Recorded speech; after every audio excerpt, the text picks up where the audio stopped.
Hi, welcome to Enter the Bunker, where we launch you into thriving. Each week we talk about a different virtue that can be used as a building brick to build your own personal bunkers. We share personal stories, as well as tips and tricks to help you thrive instead of survive. So sit down, relax, and enter the bunker.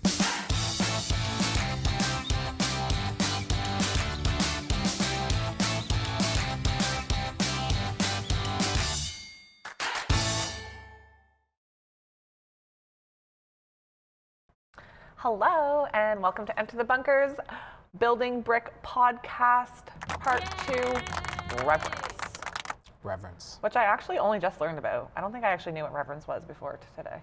Which is exactly why you're here. Exactly, and that's why you guys are here. Okay, so today we're going to go over how to practice mindful reverence. Okay. What do you think the difference is between practicing reverence and practicing mindful reverence? You're just more thinking about it? I don't know. Okay, doesn't matter. All right. Let's go over each one individually, and then we'll go back and reflect and talk. Oh, speaking of reflecting, number 1, the reflective pause. Here we go. 2, mindful meal or snack. That sounds yum. That's my time. That's my kind of practice. And 3, focused breathing. Okay.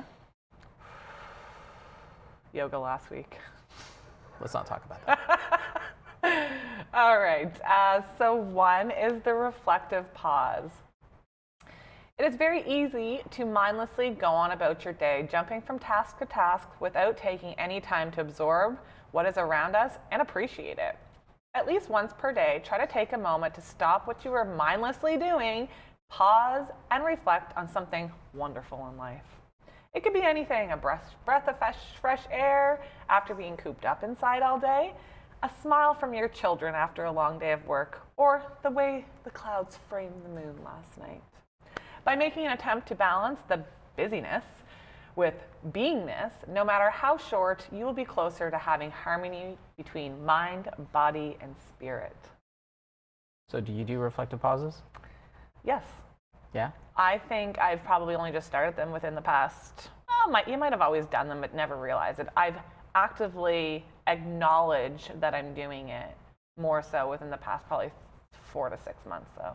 Okay. Just probably since we've started doing building bricks and stuff like that, because there's been a few, I don't quite remember what it was, but there was one where we were talking about going on your drive and maybe just looking at the trees, the color of the trees, like we've been talking about that stuff. So, Right.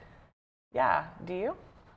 Yeah, I'd say that I like seeing sunrises and sunsets a lot. Me too. Especially where we live. And they're so pink and beautiful. Yeah. So of all the places I've lived in the world, I think that like we have some amazing like skyscapes compared to a lot of places. And so when there's a nice one, I will stop and like actually like stand outside my house and just take a few minutes to just like breathe in the air and just look around, sort of thing. Then there's other times where you want to, on a daily basis, I oftentimes will stop what I'm doing and sometimes just even step outside of my house and just kind of take in looking around and breathing in the air, sort of thing. So, and sometimes it's not even really to necessarily, I hate to call it mindless, but I almost like try to just silence everything. Like I'm not specifically focusing on anything, but just looking. So you're not really even reflecting. Just taking in everything, around me. And another thing I like is, that especially at night, is to be able to look at the stars. Yes. So which also we have great views of. So because we're away from the city so much, there's so much more of the stars that come out. So I think that that's just, to me, that's like the best kind of pause you can take is to actually just look at the stars for a while. Now I do that with some purpose because I like to look just to see if I'm going to see a shooting star.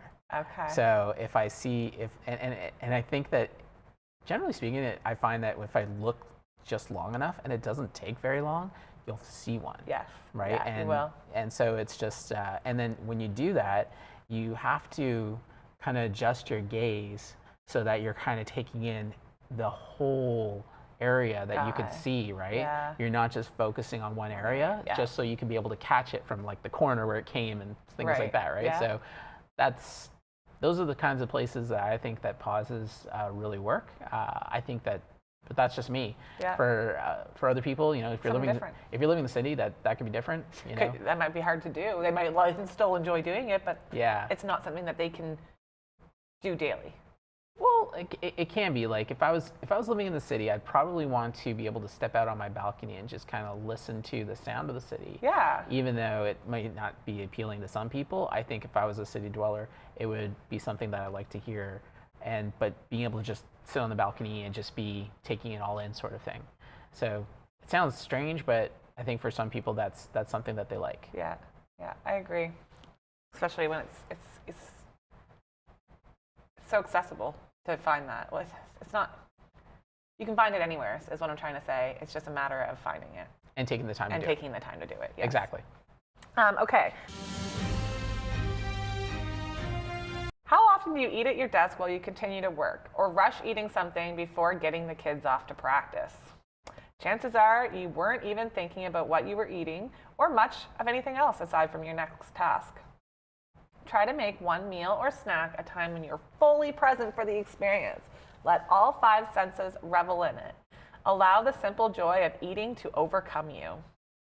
You'd be surprised how doing this for one meal per day will filter in other aspects of your life. When you find yourself lost in a sea of mindlessness, remember the feeling of allowing yourself to experience the meal or snack at every level, and then apply it to other things in your life as well. I did not expect it to say that. Okay. I thought it was just going to be like, eat more. No. I don't. I would say that this is something that a lot of people do when it comes to dinner. Dinner, yes, sorry. Yeah. So a lot of people will have, like, that's when the family gets together and they're all able to have a meal together. And that would be something that I would consider a mindful meal. Yes. Right? If that's what they do. Right. A lot of people, I would say a lot of people, but for quite a few people, I think, when it comes to having dinners, they may not even do it together anymore. You know, everybody's just kind of all over the place and still, you know, while they're watching TV or something like that, and they're not having a mindful meal. But I think that dinner is the most accessible for a lot of families to be able to do that. It is. And plus, it's at the end of the day, so you kind of have some time to be able to plan it out a little, and you know. It does say here too, like, because I know a lot of parents are rushing around to get their kids to practices too. So that mindful dinner might be hard, but maybe you can do a bedtime snack instead and make that your mindful snack. Right. With your family instead of making it dinner, because dinner's not going to work for everybody. Not when I'm just trying to like reflect on my life and thinking about eating a mindful dinner, and I could care less if I ate a mindful dinner. Really? I just want food in my belly and on to the next task. Well, this is why you need to have a little bit. I don't think it's just one thing though you can do that then is going to filter into other things. Hopefully, there's other things I can do. And think about how this is going to, what this is going to teach your kids if it's something that you do with them. Reverence. Right? Yeah. So if you actually stop and just like, you know, hey, you know, this is your favorite, let's enjoy it, you know, that sort of thing, then they'll start to practice reverence for the food that they have and so forth. So I think that by finding those opportunities, maybe it doesn't have to be like the full dinner sort of thing, but at least be able to have snack time and then just be like, say it's like, hey, you know, like this is your favorite, isn't it? It's like, yeah, so really enjoy it. Yeah. You know, like, and then just do that. Okay. Yeah. Do you think you can do that? You think that's more something that you should do by yourself though, versus with your family? So I only suggest. It's the easiest time you do. I keep revolving around the idea of the families because then there's that connectiveness that comes from it, right? Which means that your reverence is now coming into that. But for yourself, and I'll say you're single, right? Then you just want to have that as a reflective time for yourself. Yeah. And so if it's just a matter of taking that snack, like instead of having that snack at your desk, maybe going off somewhere and just enjoying it on your own and just, you know, stopping and just maybe even going to actually back thinking about the times when I was reflective and mindfully snacking. I think the times that I can remember a number of times where I would just like go into a dark room. Like I would go to a dark room, I would just be eating something and I would just like have everything completely filtered out and just like nothing else, and I would just be like, I don't think I could enjoy that. That's just me. No, I know, but I feel like I'm being more productive. Yeah. If I'm eating and snacking, or sorry. That's not mindful eating, though. That's not mindful snacking. I don't want to mindfully. It's just It's just one more way to practice that more. allows you to be able to actually get more of it into your life. Yes. Right. So this is just one thing that everybody can do because everybody has to eat. Right. So yeah. Do or don't do. You should do. All right, you should. All right, number 3 is focused breathing. Breathing is the link between the mind and the body. It provides the connection between our physical selves and the non-physical essence of us. Proper breathing is essential in many things, from yoga to weight training. Taking the time to focus on your breathing in a focused manner is what is required. The act of deep breathing oxygenates your brain and sets the tone for a much calmer perspective, no matter what may be going on externally. If you can improve your breathing, you can improve your health and well-being. A technique you can employ is called 20 breaths. It requires less than 5 minutes per day. Easy peasy lemon squeezy. Let's do it. Okay. 20 breaths. So I'm going to explain it to you and then we'll go ahead and do it. Okay. Your first 5 breaths are deep breaths. Inhale through your nose, exhale through your mouth. Breaths 6 to 20 are normal breaths through your nose. Breathe in peace and positivity. Breathe out negativity and annoyances. All right. First 5 breaths are deep breaths. Inhale through the nose.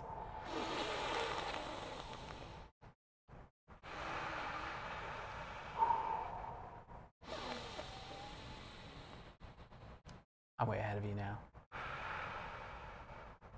But now I feel very calm. I'm just breathing normal now. Yeah, it's pretty good. This is good. This is good.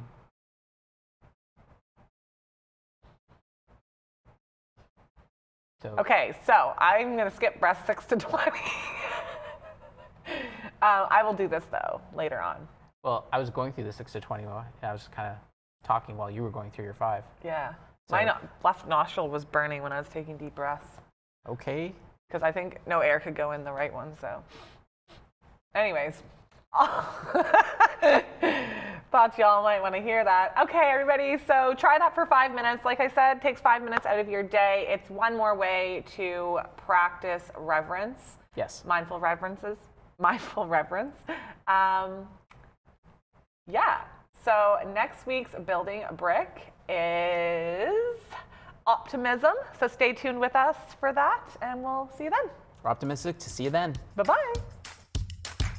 Thank you for listening to Enter the Bunker. Make sure to follow us on Instagram where you can share your story and also look at behind the scenes of how we make our podcast. You can watch the video version of this podcast on YouTube by simply searching Enter the Bunker. Tune in next time as we launch into thriving.